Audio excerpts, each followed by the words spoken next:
আসসালামু আলাইকুম প্রিয় দর্শক, অন্য মঞ্চের আলাপচারিতায় আপনাদের সকলকে স্বাগত জানাচ্ছি। এত খবরের বন্যা, কোনটা দিয়ে শুরু করব, কোনটা দিয়ে শেষ করব তা ভেবে পাচ্ছিলাম না। অনেক ভেবে ভাবলাম যে শুরুটা কালকে সকাল দিয়েই করা হোক। আমি একটা পোস্টে কালকে লিখেছিলাম যে 23শে নভেম্বর গণভোটের একটা প্রস্তুতি নিয়েছিলেন ইউনূস। সেই মতো একটা আপনার প্রেস নোট তৈরি করা হয়েছিল। ইউনূসের ইচ্ছা ছিল তিনি এই ঘোষণাটি করবেন। এ পর্যন্ত সব ঠিক ছিল।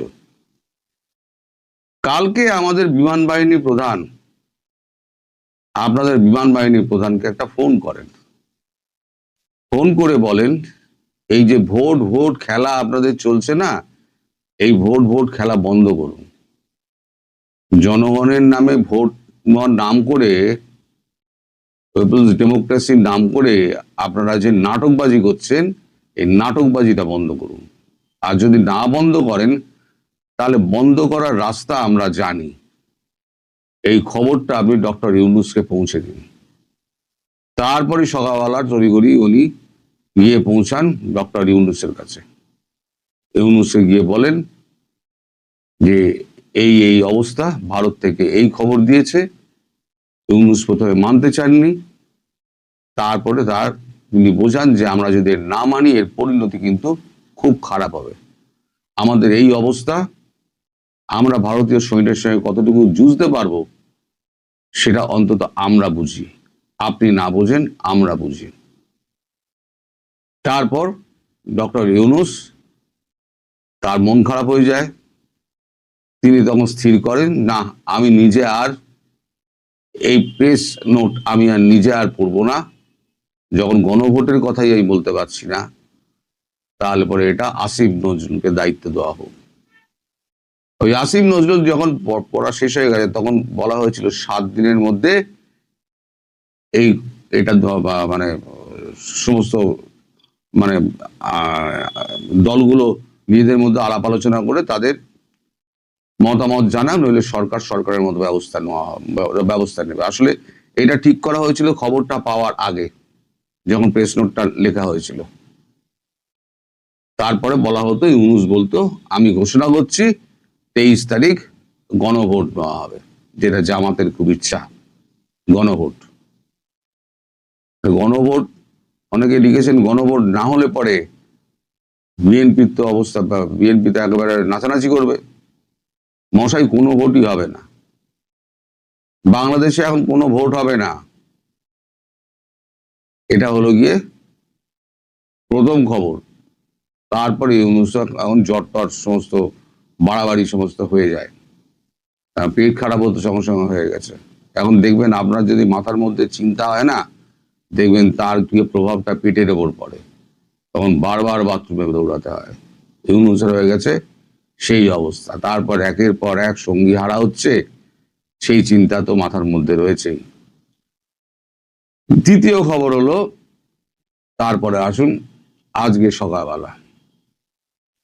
সকালবেলা ট্রেসি অ্যান্ড জ্যাকবসন, আপনাদের যিনি ঢাকা এখন মার্কিন এখন রাষ্ট্রদূত হিসেবে কাজ করছেন, ডেপুটি, তিনি এক গোছা ফুলের তোড়া, এক গোছা 8:30টার সময়, মানে এত ফুলের তোড়া যে ট্রেসির মুখ দেখা যাচ্ছে না, গিয়ে ইউনূসকে দেন।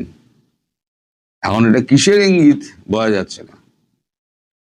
আমেরিকা কোনো ইঙ্গিত পাঠালো, নাকি তাকে বিদায়ের শুভেচ্ছা জানালো, সেটা বোঝা যাচ্ছে না।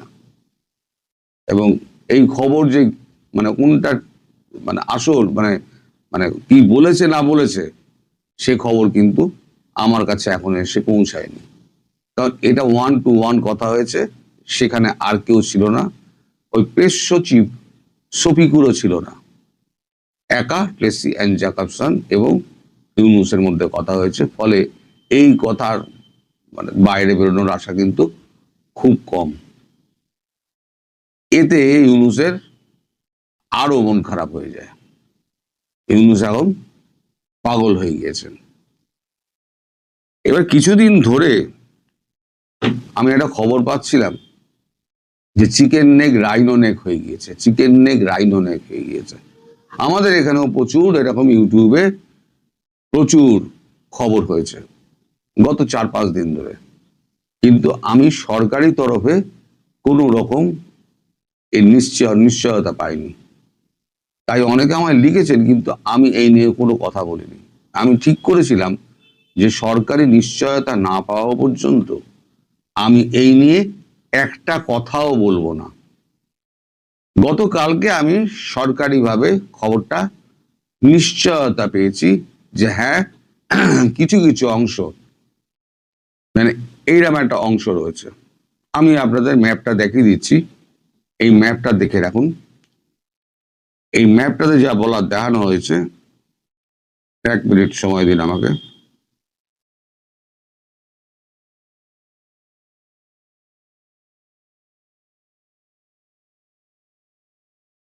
এটা হচ্ছে চিকেন নেক, নিশ্চয়ই দেখতে পাচ্ছেন চিকেন নেক, লম্বা দাড়িটা।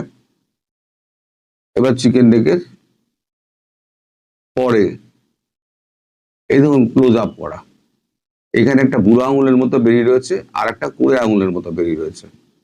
এই যে লাল চিহ্নগুলো দেওয়া আছে, এই অংশটুকু ভারতীয় সৈন্য পদাতিক বাহিনী দখল করে নিয়েছে। এবং ওখানে যে আপনাদের বিজিবি আছে, বিজিবিকে পরিষ্কার বলে দেওয়া হয়েছে যে তোমরা এর পেছনে চলে যাও। এই যে এরিয়াটা দেখছেন টোটাল, এইখান থেকে এই অবধি, এই টোটাল এরিয়াটা, এইখানে এই টোটাল এরিয়াটা, এটা হচ্ছে 52 কিলোমিটার। এই 52 কিলোমিটার এখন ভারতের কবজায় পুরোপুরি। এবং আপনারা অনেকে কেউ বলছেন যে চিকেন নেক এরিয়াতে কোনো রকম প্রস্তুতি নেই। প্রস্তুতি কিরাম আছে দেখুন, এই হচ্ছে প্রস্তুতির অংশ। একদম চিনুক ফিনুক সব পৌঁছে গেছে ওখানে। এই ভিডিওটা আপনারা সংরক্ষণ করে রাখবেন, ডাউনলোড করতে হবে না, কাউকে শেয়ার করে দেবেন, তাহলেই আপনাদের হোয়াটসঅ্যাপে হয়ে যাবে। এই ভিডিওটার কোনো অংশ যদি অসত্য হয় বা মিথ্যা হয়, তাহলে পরে আমাকে শুধু গুজব বাজ নয়, ডবল গুজব বাজ বলবেন। আমি আপনাদের অনুমতি দিচ্ছি, ধীরে ধীরে প্রকাশ পাবে। আপনারা 52 কিলোমিটার হারিয়েছেন, চিকেন নেক ধোঁয়ার কথা ভেবে ছেড়ে দিন, আপনাদের অংশের 52 কিলোমিটার আপনারা হারিয়েছেন। এবার ধীরে ধীরে ধীরে ধীরে পদাতিক বাহিনী বুটস অন গ্রাউন্ডস করছে, ধীরে ধীরে, খুব ধীরে ধীরে এলাকা ঘিরছে, কোনো রক্তক্ষয় না করে। আপনাদের যদি বিজিবিতে কোনো রকম যোগাযোগ থাকে, এই খবর তো সরকার ছাপবে না, কোনো মিডিয়াকেও বলতে দেবে না, তাহলে তুলে নিয়ে চলে যাবে। যদি আপনাদের বিজিবিতে বা আর্মিতে যদি কোনো রকম যোগাযোগ থাকে, তাদেরকে ফোন করে জিজ্ঞেস করবেন, খবরের সত্যতা পেয়ে যাবেন। আর দেখুন, একদিন না একদিন সরকারকে তো বলতেই হবে, আজ হোক 1 মাস বাদে হোক, সরকারকে বলতেই হবে। আর যখন হ্যাপি দিওয়ালি হবে, তখন তো সব জলের মতো পরিষ্কার হয়ে যাবে। এই যে আপনারা সব আমায় লিখেছেন না, অনেকেই লিখেছেন যে ওরে একে পাবনার এতে পাঠিয়ে দে, একজনকে বার করে একে ঢুকিয়ে দে। আরেকজন লিখেছেন আপনি তো কোনো খবরই রাখেন না। আমি খবর রাখি, বরং আপনারা খবর রাখেন না। আপনারা খবর রাখেন না বলেই আজকে আপনাদের এই দুর্দশা। ভারতবর্ষের মুখের দিকে আপনাদের চেয়ে বসে থাকতে হচ্ছে। যদি নিজের দেশের খবরটা রাখতেন, তাহলে অন্য দেশের প্রতি আপনাদের সাহায্যের হাত বাড়াতে হতো না। আপনাদের লজ্জা শরম থাকা দরকার।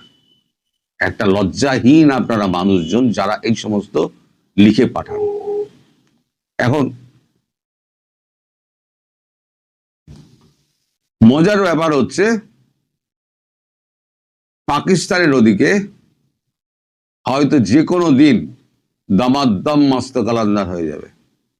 সেটা আজকে রাতেও হতে পারে, কালকেও হতে পারে। আর পাকিস্তানের ওদিকে যদি দামাদ্দাম মস্ত কালান্দার হয়, আর এদিকে যদি 52 কিলোমিটার ঢুকে গিয়ে থাকে, তাহলে বাংলাদেশ খুব একটা সুরক্ষিত নয়, এটা আমি কিন্তু গ্যারান্টি দিয়ে বলতে পারি। ওই জন্য বললাম আমার আজকের ভিডিওটা সংরক্ষণ করে রাখুন, আজ হোক 1 মাস বাদে হোক, এই যে 3টে কথা বললাম এগুলো ধীরে ধীরে সত্যতা প্রমাণ হবে। কারণ আমি একটু আগে বলি, পরে সেগুলো খবরের কাগজে বেরোয় বা আপনাদের সোশ্যাল মিডিয়ায় ধীরে ধীরে চলে আসে। আমি শুধু জিসটুকু বললাম, আর বাকিটুকু আমি বলবো না। কারণটা বুঝতেই পাচ্ছেন যে কেন বলবো না।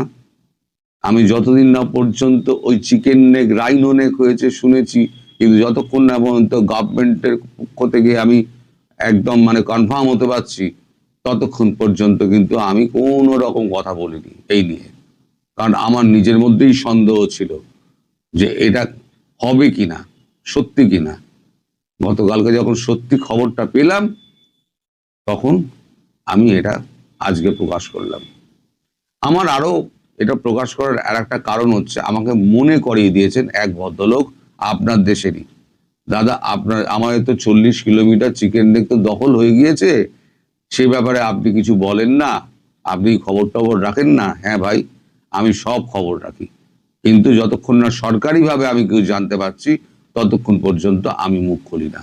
তাতেই আমায় গুজববাজ বলা হচ্ছে। এবার ডবল গুজববাজ বলবেন যদি এই খবরগুলো, এই যে 3টে খবর বললাম, এই 3টে খবর যদি মিথ্যে প্রমাণিত হয়, আমায় ডবল গুজববাজ বলবেন। আমি আর ভিডিও লম্বা করবো না। আপনারা সবাই ভালো থাকবেন, সুস্থ থাকবেন এবং সাবধানে থাকবেন। ওদিকে দামাদ্দাম মস্ত কালান্দার শুরু হয়েছে। দামাদ্দাম মস্ত কালান্দারের শুরু যখন হবে অচিরেই হবে, কাল পরশুর মধ্যে হয়তো হবে, তাহলে এদিকে হ্যাপি দিওয়ালি হতে আর বেশি সময় দেরি নেই। সবাই ভালো থাকবেন, সুস্থ থাকবেন, আবারও বলছি সাবধানে থাকবেন। নমস্কার। অস্থির রাজনীতির বাংলাদেশে নতুন নতুন ডাইমেনশন আসছে। বিএনপি ইতোমধ্যে তাদের সম্ভাব্য প্রার্থীর তালিকা ঘোষণা করেছে, কিছু কিছু আসন ছাড়া। বিএনপি এখনো অনিশ্চিত আদৌ নির্বাচন হবে কিনা, তাদের প্রত্যাশিত মতো হবে কিনা, আগে সংসদীয় নির্বাচন নাকি আগে গণভোট, নাকি আগে স্থানীয় সরকার নির্বাচন, কোনো সিদ্ধান্ত উপনীত হতে পারেননি। শোনা যায় জামাতের আমির ডাক্তার শফিক সাহেব লন্ডনে, তারেক রহমানের সঙ্গে বৈঠকের প্রস্তুতি। তারেক রহমানের পারিবারিক আত্মীয় এবং দলের ঘনিষ্ঠ ব্যক্তি, প্রভাবশালী ব্যক্তি সালাউদ্দিন সাহেবকেও লন্ডনে আনা হচ্ছে চূড়ান্ত সিদ্ধান্ত নেবার জন্য। সেটা অন্য প্রসঙ্গ। আজকে আমি আলোচনা করতে চাই গণভোট। জামাত এবং আরো কিছু দল গণভোট এবং পিআর পদ্ধতি নিয়ে আন্দোলনে নেমেছে। কি হবে?